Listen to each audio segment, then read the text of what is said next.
Hey, y'all, each week on The Sam Sanders Show from KCRW, we ask big questions and share hot takes about the pop culture we love. Now that we have YouTube, we don't need any more biopics. If they've been alive such that I can watch them on YouTube, I don't need it. I don't think that music is getting worse.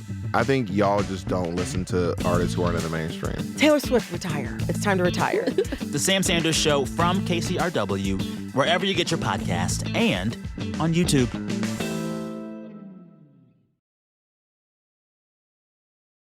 I ended up on a psych ward, and, I'd seen enough movies where the insane asylum is the end of the movie, and I didn't want that to be the end of the movie.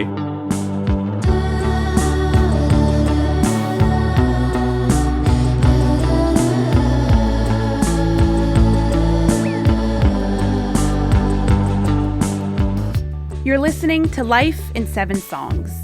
From the San Francisco Standard, I'm Sophie Behrman. Joining us on the show this week is Daniel Handler, or Lemony Snicket, as you may know him.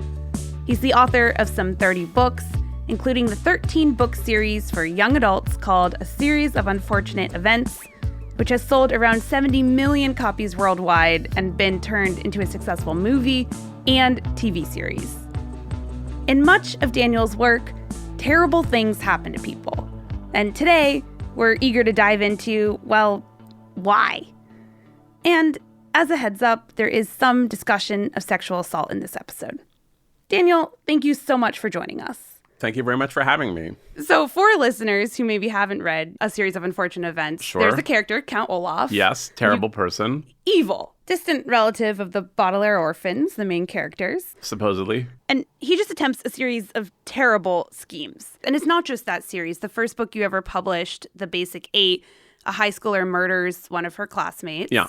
Well, she has a crush on him and he doesn't like her back. What is she supposed to do? Right. So why are we writing about all these terrible things? Oh, I just think they're automatically interesting. I mean, nobody wants to hear a story where nothing goes wrong. And also, I just think I automatically wander the world thinking, I wonder what terrible thing will happen.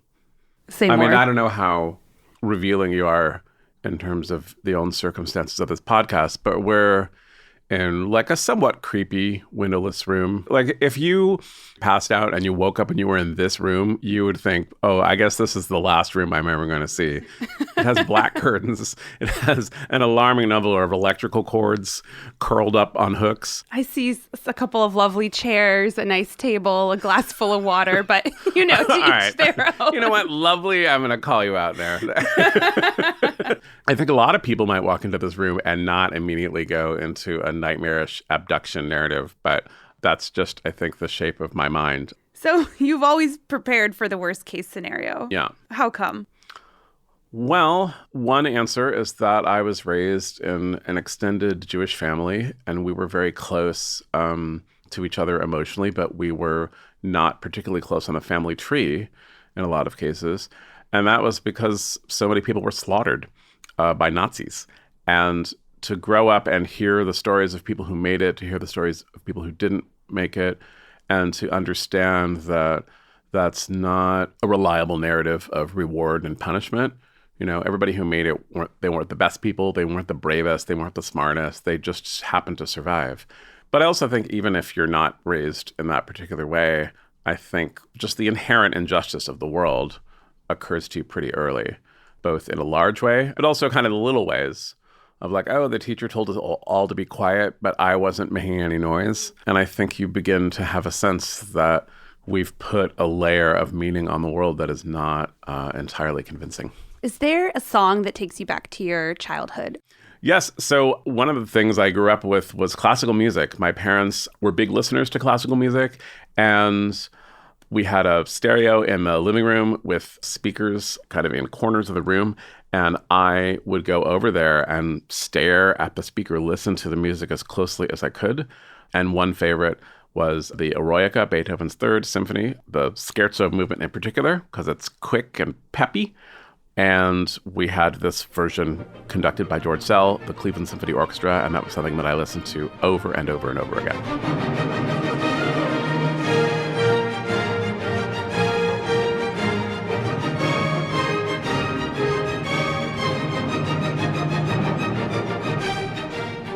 It's funny, whenever I listen to it in adulthood, it sounds a little fast to me, and I think it's because my copy was on cassette, and I listened to it so many times that it kind of slowed down a little bit. And it was really just absolutely the kind of music that we listened to at home. And I think because my parents listened to so much opera, the idea of a super melodramatic story of people poisoning each other and going mad and being in disguise and, running away for 20 years, but actually just living in a cottage at the edge of the forest, all that really fed my imagination and fit very nicely with fairy tales and folk tales that I'd read. But even as time went on with kind of Star Wars and other kind of archetype stories where everyone's talking strangely and it's very melodramatic. So in a series of unfortunate events, the adults are all pretty disappointing. Yes. The orphans seem to learn over and over that these adults are morally weak, they're rule following to a fault, they're unwilling to believe the warnings of children until it's much too late. Yep.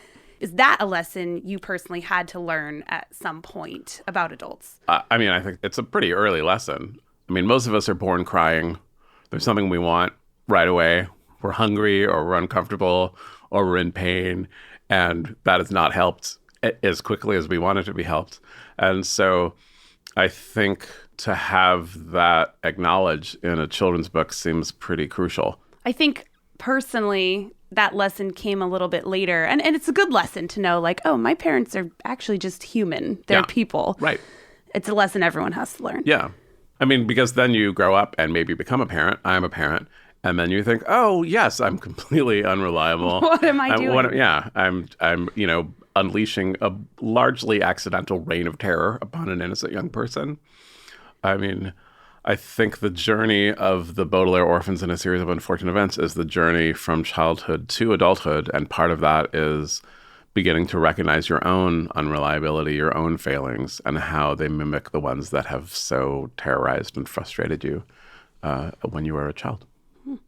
You did have some scary things happen to you in real life. And there's a chapter in your memoir titled, "Why Did I Keep Cutting This?" Can you tell me about it?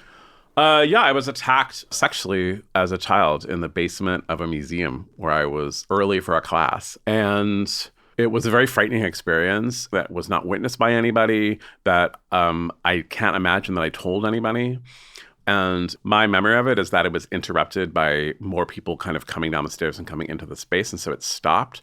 It's worth noting that I always had a resistance to labeling it in such a way that it became a defining moment for me. But in writing this book, I also thought, it's a thing that I'm willing to be honest about. And I've been on tour and I've met a whole lot of readers now who say, thank you so much for writing that and for proposing the idea that it's possible for something like that to happen to you and that you don't carry it with you as a horrible weight all of the time. Feels also a necessary part of the conversation. Yeah, it feels important to have shared it. Yeah, it's a careful conversation because it's obviously something that happens often and it's something that happens so disastrously and so dramatically to so many people. And no one wants to appear to brush that aside. I think also, though, it happens in such a way that is not a disaster. And I think that's worth thinking about, too. So pivoting back to your music, what comes next for you in terms of songs that shaped you?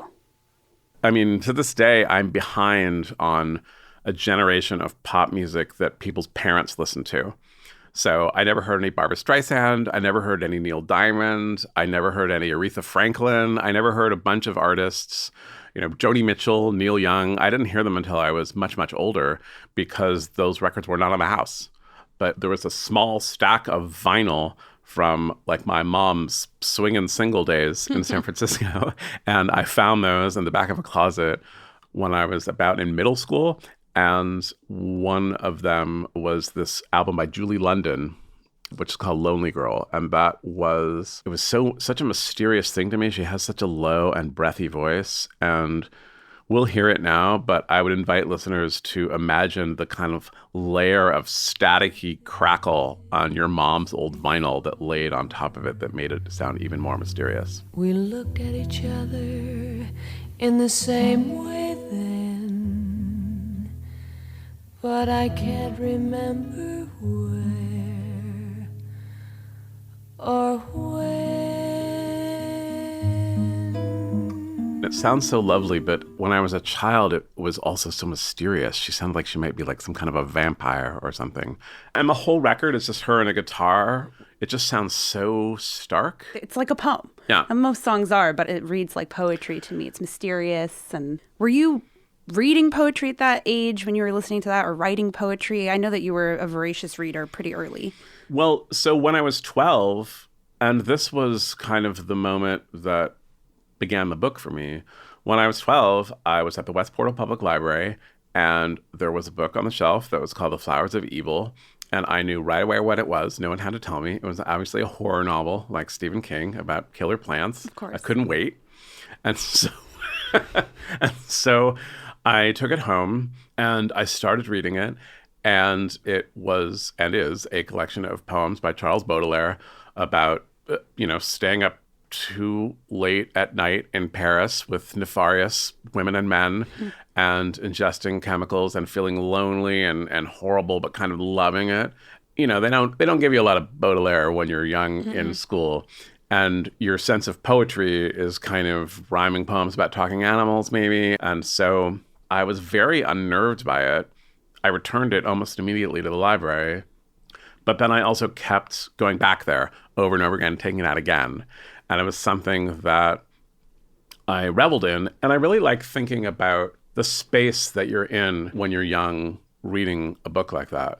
So we've talked about 2 tracks that you found at home, basically music that your parents listened to. Yeah.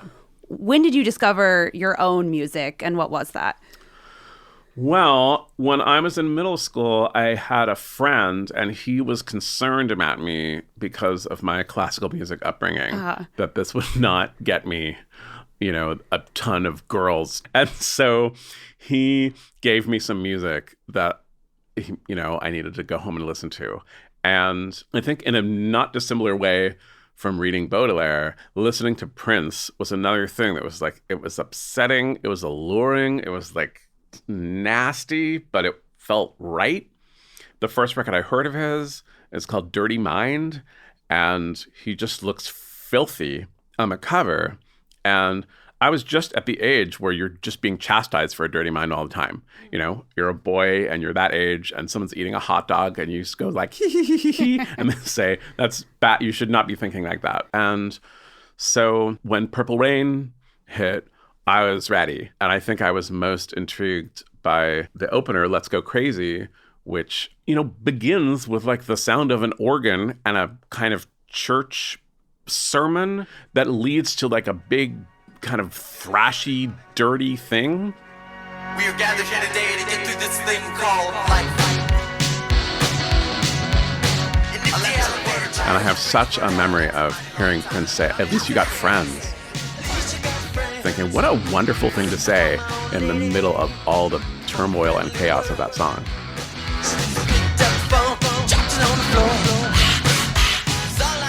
There's so many pop songs to say like, let's get wild tonight. And it just sounds like, oh, it's Saturday night. We're all going to have a fun time. And he sounds like, let's lose our minds, which is a different vibe. And yeah, it was super powerful for me. In your memoir, you write about Dirty Mind and subsequent Prince albums. And you even say you felt like Prince was telling you something explicitly, honestly, in a way that other adults weren't. Yeah. I mean, I remember my high school tried unsuccessfully to ban his music. And I remember thinking, when you see the movie Footloose, do you understand that Kevin Bacon is the hero of Footloose? That dancing is supposed to be good? And, this is a high school in San Francisco in the 80s. Like, maybe they should have been more concerned about AIDS, just offhand. A series of unfortunate events was banned, right? Yeah, a little bit here and there. I would never put myself up against Prince or in the same category at all. But I think that reaction of, we can't quite say what we don't like, but it's obviously not a good idea, is an interesting reaction to culture. We've been talking a little bit about who you were becoming in high school, and we mentioned your first book, The Basic 8. It's kind of loosely based on the crew that you hung out with. Tell me about them and how you adapted that group for your book. Well, we mostly met doing plays, and we fancied ourselves very sophisticated. There was a hotel we went to downtown. There was a kind of rooftop bar that was obviously not our purview. We weren't old enough and we didn't have the money. And so we would get off the elevator one floor below where we knew about a fire escape that we would just sit out on and just feel glamorous. It was a fun crowd to be a part of. I'm still close to most of that gang. And as I was writing The Basic Eight, I just got interested in those kind of dynamics and also describing this imaginary world that we kind of fancied ourselves in. I should also mention it was in writing your first book that you came up with your pen name, Lemony Snicket. Yeah, it was after college, and I was working on The Basic Eight, and as we said, The Basic Eight is about this murder that happens in high school, and then part of it is about kind of the media frenzy that happens as a result of it. And I was really interested in the way that narratives get put on a crime like that or any kind of upsetting event right away. And it was the first time I kind of realized think tanks and other right-wing organizations actually look for incidents like this and use them to kind of push their own ideas. And so I would sit at my office job and I would call these right-wing organizations and I would ask them to send me material. And one woman said, okay, sure, we'll send you our materials. What's your name? And I thought, oh, I shouldn't be giving my name anymore. So just say something else. And I said something, which was Lemony Snicket. And then there was a pause. And I thought, she's not going to believe you because no one's stupid enough to believe you. But it was a right-wing organization. And so she said, is that spelled how it sounds? And I said, yes. And it became a name that my friends and I would use. If you were ordering a sandwich, I wrote letters to the editor of small papers, and it would be signed Lemony Snicket. So for that crowd, which had a lot of overlap with the Basic Eight, but kind of my post-college crowd, they're the people continually most astonished by what has happened with the Snicket books. They're like, that thing that we used to do that was like a stupid joke, that's become your whole life? To put a cap on your high school years, what are you listening to as you're being sophisticated with these group of friends? Yeah, our absolute favorite record was Savage by Eurythmics. And this was a big late night listen.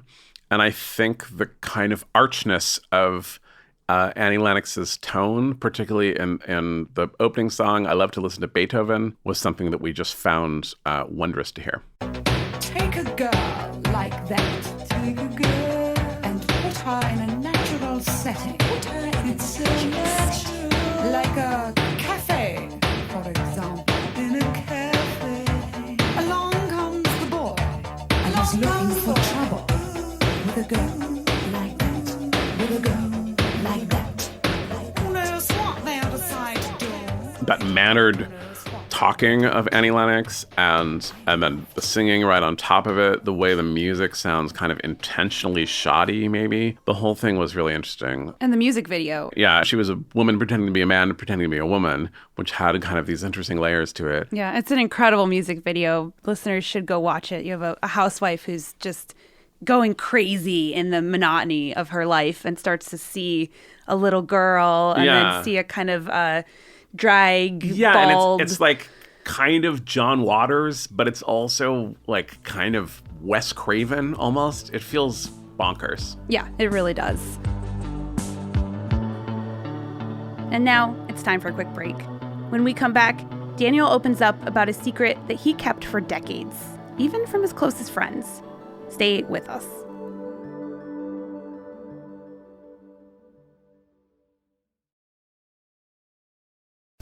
Hey everyone, I want to recommend a podcast. Hard Knocks is a show about resilience, self-discovery, and finding meaning after chaos, hosted by Amanda Knox. Each week, Amanda sits down with fascinating guests, writers, thinkers, artists, to explore how we learn, grow, and rebuild ourselves after life knocks us down. Amanda brings humor, honesty, and hard-earned perspective to every conversation, drawing on her own experience of being wrongfully convicted and rebuilding her life. Amanda was a guest on Life in 7 Songs in one of our most moving episodes, opening up about how music became a lifeline during her years of wrongful imprisonment. On our show, she spoke candidly about turning pain into wisdom and also about how we're all so much more than our worst moments. If you liked that episode, you'll love her show, available wherever you listen to podcasts. I'm Jesse Alejandro Cottrell. And I'm Emily Dreyfus, and this is Pacific Standard Time. We have stories from all over the state of California, all the big battles that are happening here. Prop 50, housing affordability, tech, and immigration. And we're really excited to bring you the stories about how California is dealing with what it means to be alive in 2025. Subscribe to Pacific Standard Time, a new weekly show from the San Francisco Standard. We'll have new episodes every Wednesday starting November 19th, wherever you get your podcasts.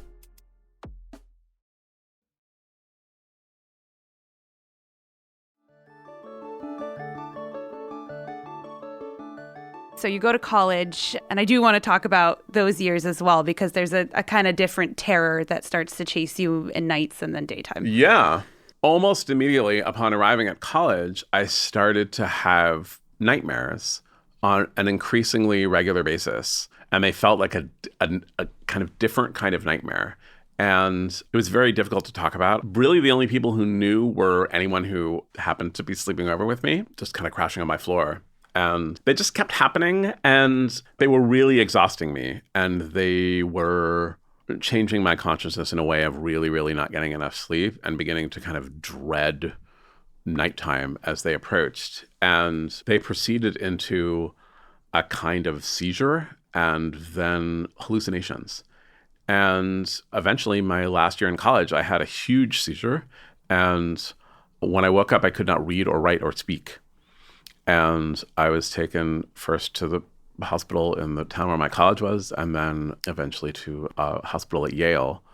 I ended up on a psych ward, which was just awful. And it was very terrifying. It was terrifying for my parents. It was terrifying for my sister. It was bad for my friends.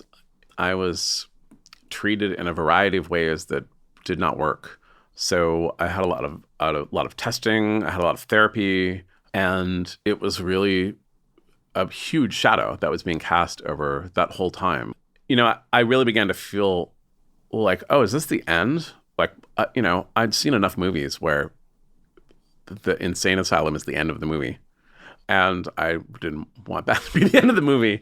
And I've learned, which was never suggested to me the whole time that this was going on in college, that the seizures come on when I don't get enough sleep. And it's something that continues to happen to me. I hallucinate on a pretty regular basis. I have a seizure maybe a couple times a year. I mean, it's something that I carry with me, and it's something that is so difficult to normalize that I just don't tell very many people. Would you describe these nightmares, if you're willing? Yeah, I mean, the nightmares were about figures, bald and naked and painted white, who would come to the window of my dorm room, and they would take me and they would show me kind of terrible scenes of violence. And sometimes I would kind of be participating, or they would, or sometimes I would just be watching. It's all blurry the way it goes in a dream. And my hallucinations are naked people painted white, just standing around kind of staring. How frequently do you see that? I mean, every day. Wow. Yeah. And it's not something I think the world can accommodate. And so you just have to kind of walk through them sometimes, or, turn your head the other way. Every so often someone will say, like, what are you looking at? And I'll be like, oh, what? No, nothing. A friend of mine wrote and said, sometimes when we're talking and you're not making eye contact, and now I'll be wondering if you're staring at hallucination. This room is the perfect environment, as we've established for. No, it happens when I'm not focused. Yeah. So it tends to happen when my mind is kind of more adrift, when there's a space, I think, for them to enter. Yeah. We should make space for the music. It's high time. Oh, so yeah. College, Yes. What are you listening to as all of this is happening? This is all an introduction to the music of Sun Ra. I mean, I was at a party and someone was playing a Sun Ra record, and I thought it was two records playing at once. But to discover it was one record, that it was both a record that sounded like jazz and then a record that sounded like maybe children in a percussion class, was interesting to me. And I just became a huge fan of Sun Ra's music. Okay, let's take a listen to Enlightenment.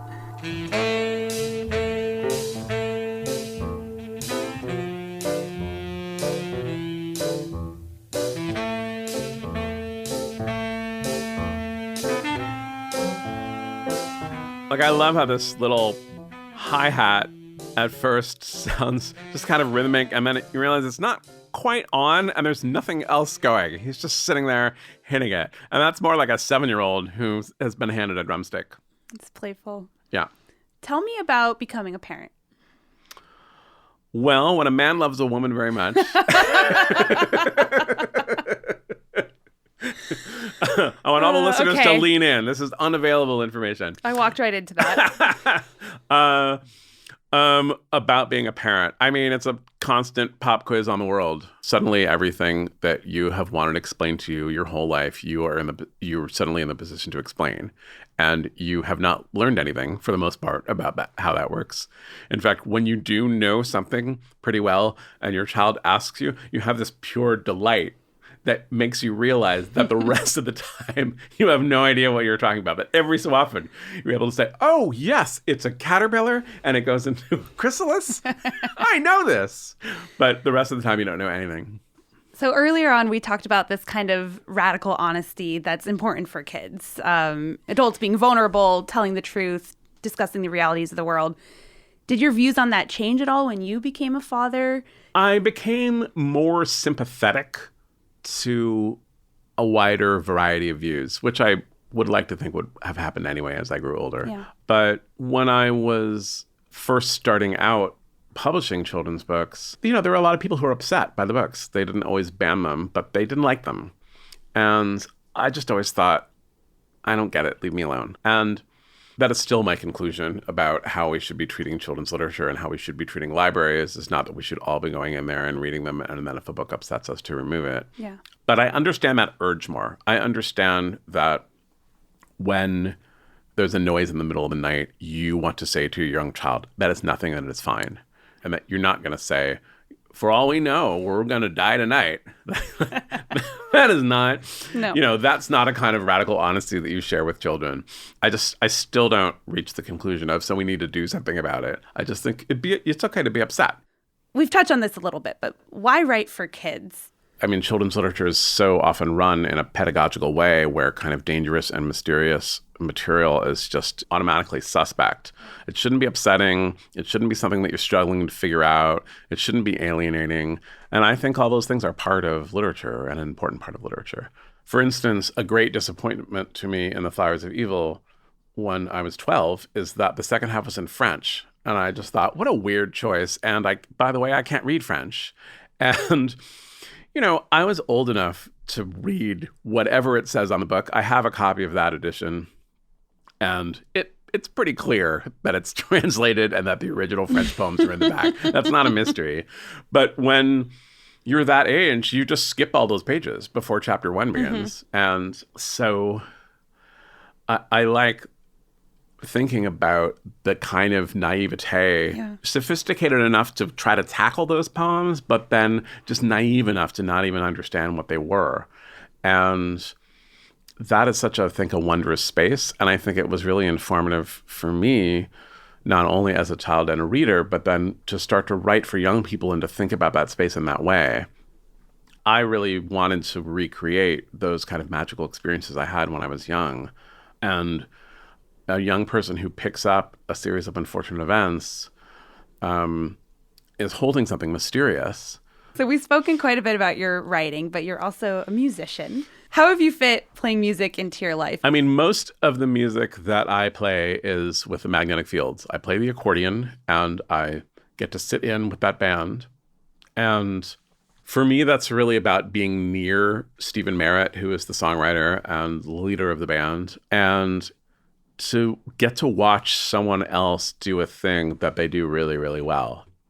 When I first met Mr. Merritt, I was just starting a series of unfortunate events, and he was just starting 69 Love Songs. Both those things are celebrating their 25th anniversary, and both of them took us on a kind of wilder and larger adventure than we thought would happen. And this is one of the songs you can hear my accordion on. And when I listen to it, I think of when we debuted 69 Love Songs. We played 4 sold-out nights at the Knitting Factory, which is a club not that much bigger than the room that we're sitting in now. And we just thought it was the ultimate. We just thought, this is amazing. And then a year later, we were at Alice Tally Hall. And I think of the night when we played this song and what a delight it's been to be working with him. You chose The Night You Can't Remember. The Night You Can't Remember. It's true we flew to Paris, dear, aboard an army jet.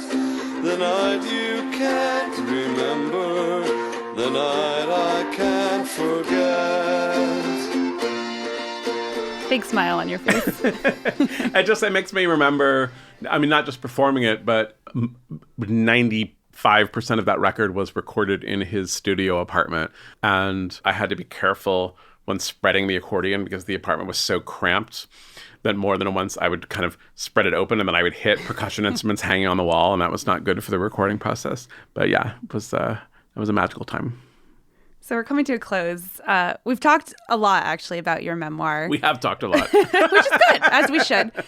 Was it scary to write? It was a good kind of scary to write. It was largely written during COVID, and so that just felt like a reckless time in that way of, well, I guess maybe we're all going to die, so it certainly doesn't matter what I'm going to write on this piece of paper in this room. Which was divulging a lot of new things. It was, yeah. I mean, it's so many things I haven't talked about publicly and some things I haven't talked about privately, really, except to the people very close to me. And yeah, but I felt like the right kind of scary. I thought, this is where you want to be. And I think you want to be a little scared when you're writing, is always what I think. What music marks what you listen to today, or even when you wrote that book?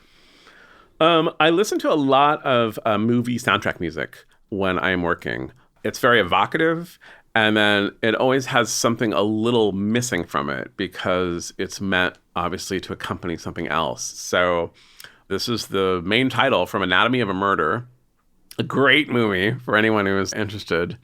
If you ever wonder what the fuss is about Lee Remick, you will know what the fuss is when you see this movie. This is the 1959 courtroom classic drama film, right? Yeah, and the music is by Duke Ellington, and this is something I listen to all the time. This is main title.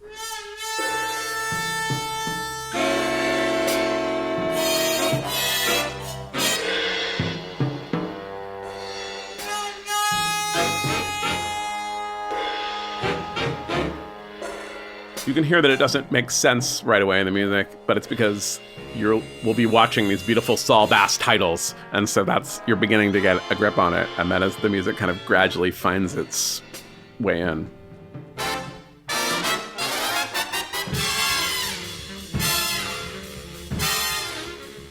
Duke Ellington, man.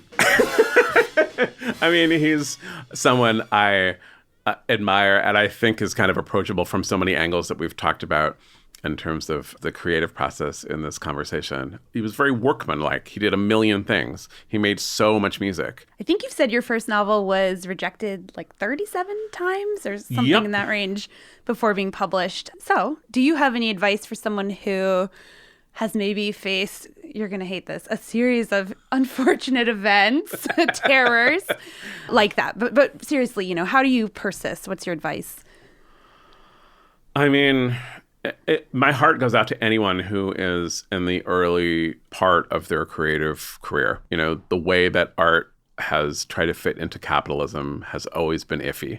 And I just think you have to try to disassociate yourself from that struggle as much as you can. You're going to have to do some kind of business work. But I mean, the center of literature and of all art making, I think, is delight, is enthusiasm.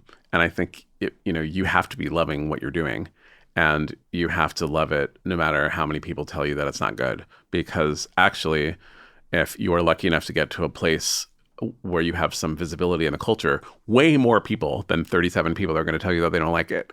A lot of people are going to tell you. And so I think that's what people forget, is that it's like, you don't hit that state and then rejection is gone. You hit that state and rejection is courted. And so you have to have delight in what you're doing. Daniel Handler, thank you so much for sharing your 7 songs with us. Well, thank you for having me. It was a pleasure. It was.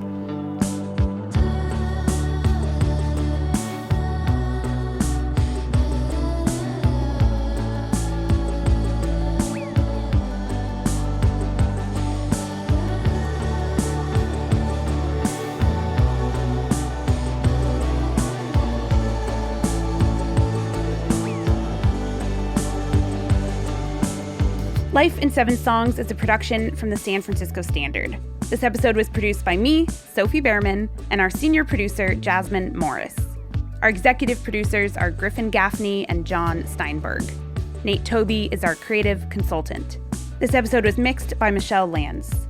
Our theme music is by Kate Davis and Zubin Hensler, and Clark Miller created our show art. Our music consultant is Sarah Tembekshian, and our studio engineer is Sean McKenna at Pure Mind Studios. You can find this guest's full playlist at sf.news/Spotify. And as a resource, know that you can call the National Sexual Assault Hotline at 1-800-656-4673 or message them anytime at rain.org. That's RAINN.org. Thanks for listening and see you next time.